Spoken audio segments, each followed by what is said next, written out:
¿Qué tal? ¿Cómo están? Bienvenidos a la semana 1 de la materia de ergonomía. Hoy les propongo justamente hacer un viaje hacia el campo de la ergonomía, ¿no?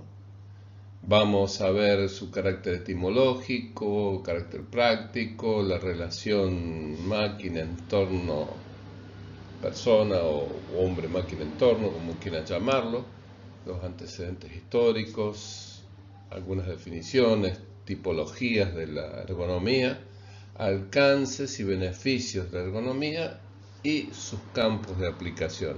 Así que vamos al viaje. Bien, la ergonomía deriva la palabra ergonomía del griego. Ergon significa trabajo y nomos significa normas. Quiere decir que la ergonomía estudia las leyes naturales del trabajo y tiene en cuenta esa interacción entre el entorno, el hombre y la máquina. Entiéndase por máquina todo aquello que ayuda para el trabajo, el desarrollo del trabajo de la persona. Puede ser un torno, puede ser una lapicera, puede ser una computadora. Bien, entonces esa interacción entre el entorno de la persona, el entorno de la máquina, el entorno general de la empresa, el hombre y la máquina, es lo que estudia la ergonomía. Entonces decimos que su carácter etimológico es el estudio de las normas del trabajo y el carácter práctico es la interacción entre el entorno, el hombre y la máquina, el estudio, ¿no? ¿Qué procura la ergonomía? Bueno, optimizar el medio y el entorno productivo del trabajador, preservando siempre la salud del mismo.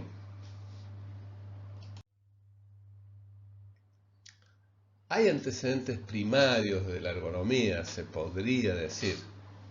¿Por qué? Porque el hombre busca estar mejor en su relación laboral, producir cosas nuevas en su relación laboral. Y ya podemos ver que en la edad de piedra se crearon armas y herramientas de cultivo que garantizaron la supervivencia humana. Mucho más adelante vino la rueda, la palanca, el plano inclinado, la polea, en fin, todas esas cosas que fueron añadiendo valor a el esfuerzo del ser humano para producir o alimento o vestimenta. Luego más adelante ya se empezó a pensar en la comodidad, entonces aparecieron en la Roma antigua, por ejemplo, los baños, los utensilios, que estaban destinados a mayor confort, a una mayor usabilidad. Acá podemos ver algunas de las, en esta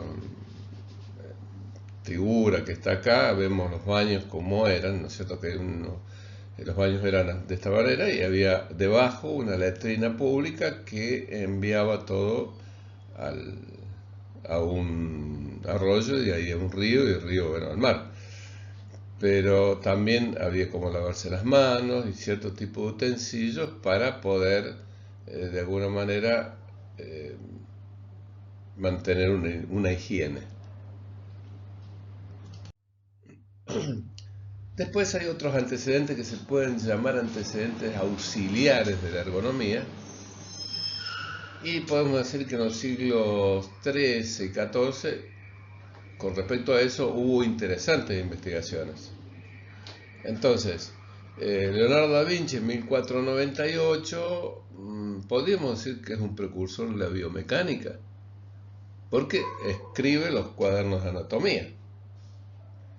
Luego viene Durero en 1512 y escribe el arte de la medida. Podríamos decir que es un precursor de la antropometría.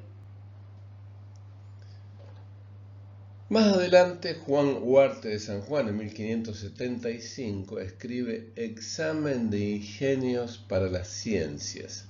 Ahí ya Huarte va a estimar la adecuación de las profesiones a las posibilidades de las personas, no al revés, sino vamos a adecuar el trabajo a la persona, no que la persona se adapte al trabajo.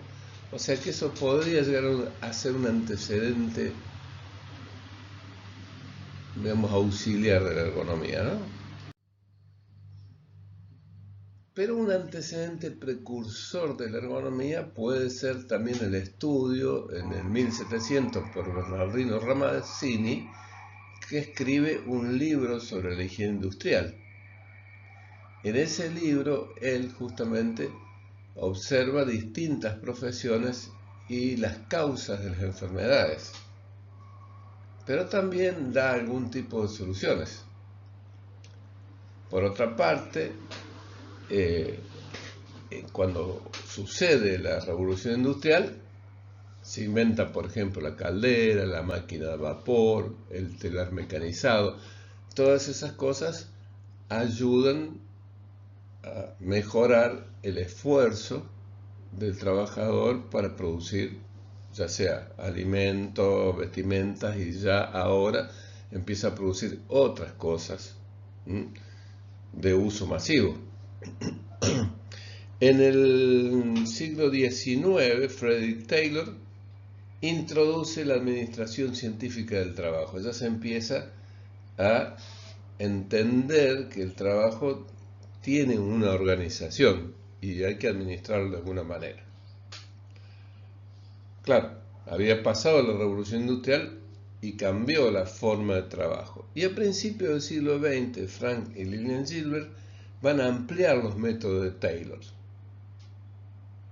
Por otra parte, Henry Ford va a introducir la cinta transportadora en la producción mecanizada. Ya va cada vez evolucionando todo el sistema de aporte o de ayuda para el trabajador en la producción.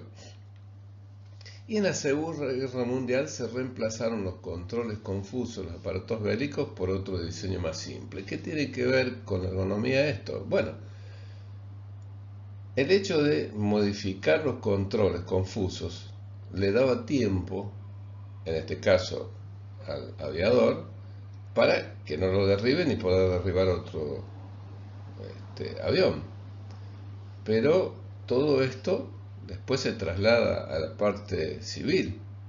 Entonces, todos esos controles confusos a veces que había en las máquinas se empezaron a cambiar por controles mucho más simples. Y acá podemos hablar de antecedentes propios de la ergonomía. La higiene de seguridad en aquel tiempo, estamos hablando de 1940, 1950, prevenía la ocurrencia de accidentes, enfermedades profesionales, pero dejaba de costado un poco los factores de riesgo psicosocial, por ejemplo, ¿no? Y los derivaba al área de la psicología. Mientras que el psicólogo Javier Müller empieza a reunir en su laboratorio profesionales del campo de la fisiología, de la ergonomía, de la ingeniería, de la anatomía, de la psicología, de la higiene industrial, de la arquitectura y la medicina, y todas personas que estuvieran interesadas en el comportamiento humano en el trabajo. ¿Cuál era el propósito? Estudiar y encontrar soluciones adecuadas a diferentes necesidades que fueron surgidas por los límites humanos, frente justamente al entorno trabajo, interacción hombre-máquina. O sea, todo lo que es entorno de trabajo y esa interacción entre el hombre y la máquina. Entonces se convierte así en el padre de la ergonomía laboral moderna. Estamos hablando de Javier Müller. Ahora bien, él comienza más que nada por el tema de las cuestiones psicosociales, pero después empieza a descubrir que hay cosas mucho más profundas y empieza a trabajar con toda esta gente, y de ahí nace la ergonomía, la cual es una ciencia multidisciplinar que busca el apoyo de otras ciencias, ya lo vamos a ver. Pero antes de ver esto, vamos a ver antecedentes en Argentina. El primer antecedente se puede dar cuando el presidente Julio Roca, por medio de su ministro Joaquín B. González, le encarga al doctor Vialet Macé un informe llamado El estado de las clases obreras en el interior de la República Argentina. En ese informe se denotan la consecuencia de la fatiga orgánica, la fatiga del trabajador, ¿no? La excesiva carga que soportaba el trabajador, principalmente en los movimientos de estiva, y el trabajo penoso de los menores. Este informe en realidad da pie a la Ley Nacional del Trabajo de 1904, la primera ley, que va a ser propuesta por el presidente Julio Roca, que posteriormente permite la regulación del descanso dominical, la restricción de la jornada laboral, el Departamento Nacional del Trabajo, los tribunales arbitrales, los seguros de accidente de trabajo, las primeras medidas de higiene y seguridad en las fábricas y la ley de la silla. Bueno, aquí en este caso el diputado Palacios propone que la ley de la silla se aplique a todos los trabajadores, no solamente a los niños y a las mujeres. Entonces, el diputado Palacios pide una reforma de esta ley, pero un poquito más adelante de 1904. En 1935, mediante la ley 12.205, se va a aplicar a la ley de la silla alcanzando a todos los trabajadores. En este caso, no solamente las mujeres y los niños tendrían derecho a sentarse en el tiempo laboral, ¿no? Sino ya alcanzaba a todos los trabajadores. Aquí tenemos un salto muy grande con respecto a lo que es la parte ergonómica de la cuestión, ¿no? En 1972 nace la Ley 19.587 de Higiene y Seguridad con la participación y la asesoría del actual Instituto Argentino de Seguridad. Luego, años posteriores, aparece el decreto 351 donde tiene en cuenta las cuestiones, por lo menos las nombra, las cuestiones que tienen que ver con la ergonomía, ¿no? Y en el 2000, desde ya la Superintendencia de Riesgo del Trabajo, creada poco tiempo antes, se lanza un llamado nacional para la presentación de trabajos de investigación, donde uno de los temas convocantes es la ergonomía. Y en el 2002, en la Ciudad de Buenos Aires, luego de un largo periodo muy accidentado, se recrea por tercera vez la Asociación de Ergonomía Argentina, que es ADEA, que hasta hoy permanece vigente, ¿no? Y en el 2003, con la resolución 295 del 03 del Ministerio de Trabajo y Seguridad Social, se implementa el programa de ergonomía integrado, el famoso PEI. En el 2015, con la resolución 886, la SRT impone un mayor control a esos trastornos musculoesqueléticos producidos por el trabajo. Entonces crea el protocolo de ergonomía. En el 2023, la resolución 30 del 2023 incluye actualizaciones en lo que es referido al estrés térmico y la tensión térmica. Estos son los antecedentes de la ergonomía en la Argentina. Bien, ahora, ¿cómo se define la ergonomía? En 1965, Murel dice: la ergonomía es el estudio del ser humano en su ambiente laboral. Como psicólogo, él opina eso.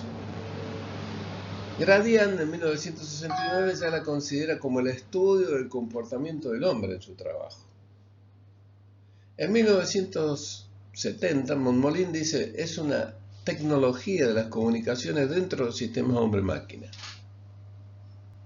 Pero Casamian en el 73 va a afirmar que es el estudio multidisciplinar del trabajo humano que tiende a descubrir sus leyes para formular mejor sus reglas. Es interesante que ya tiene un concepto más parecido al inicio de la palabra, ¿no? O al significado real de la palabra. Componiendo entonces las definiciones, podríamos afirmar que la ergonomía es una ciencia multidisciplinar referida al estudio del trabajo que pretende mejorar el producto del medio y del entorno laboral en favor del ser humano y también de la empresa, evitando de esta manera riesgos, ¿no? Y optimizando la seguridad, la eficiencia y el confort en el puesto de trabajo. ¿Cuáles son los beneficios de la ergonomía? Bueno, la ergonomía es beneficiosa tanto para el trabajador, para su entorno y para el desarrollo de su propia capacidad productiva, como también para la organización laboral que el mismo trabajador representa, ¿no? Entonces, dentro de estos beneficios podríamos decir que reduce los riesgos de lesiones y accidentes, reduce errores y rehacer, reduce riesgos disergonómicos, reduce enfermedades laborales, disminuye el día de trabajo perdido, disminuye el ausentismo laboral, disminuye esa rotación de personal que ocurre muchas veces en algunas empresas. Cuando hablo de rotación personal me refiero al hecho de que ingresa una persona, trabaja 3 días y renuncia, viene otra persona, trabaja 1 mes, renuncia, viene una persona, trabaja 3 meses, renuncia. Entonces ahí ocurre una rotación de personal por algún motivo. Generalmente son por motivos disergonómicos. Entonces la ergonomía en ese sentido aporta una reducción notable de la rotación de personal. Aumenta también la tasa de producción, la eficiencia, la productividad, los estándares de producción y rendimiento en el trabajo. Provee también un buen clima organizacional.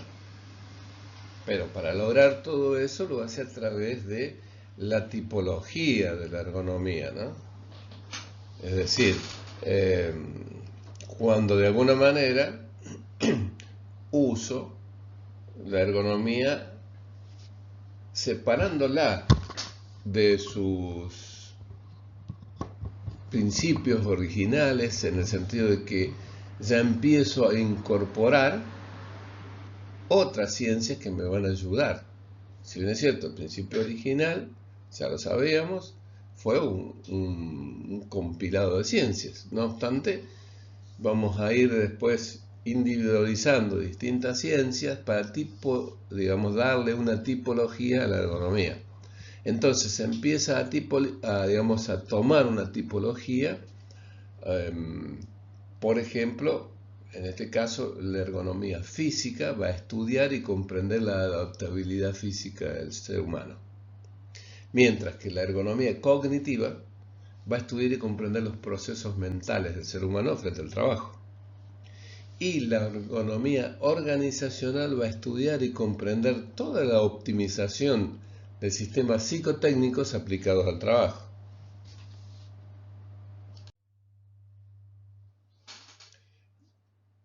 Bien, podemos decir que esas perspectivas tipológicas en el campo de aplicación de la ergonomía van a estar dadas por lo menos en 3 niveles.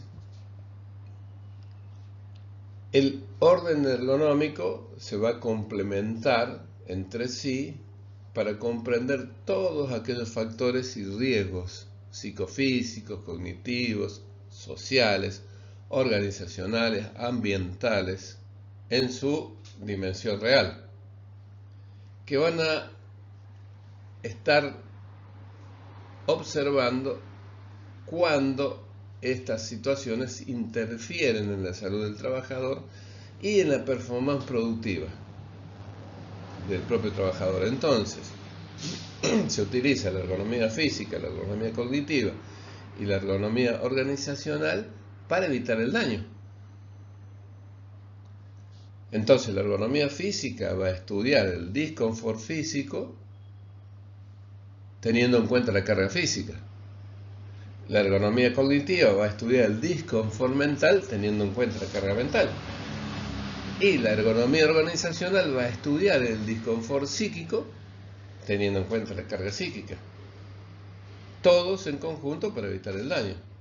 Ahora, cuando esta ergonomía se pone en marcha, se evita mucha pérdida de energía, pérdida de mano de obra y pérdida de dinero.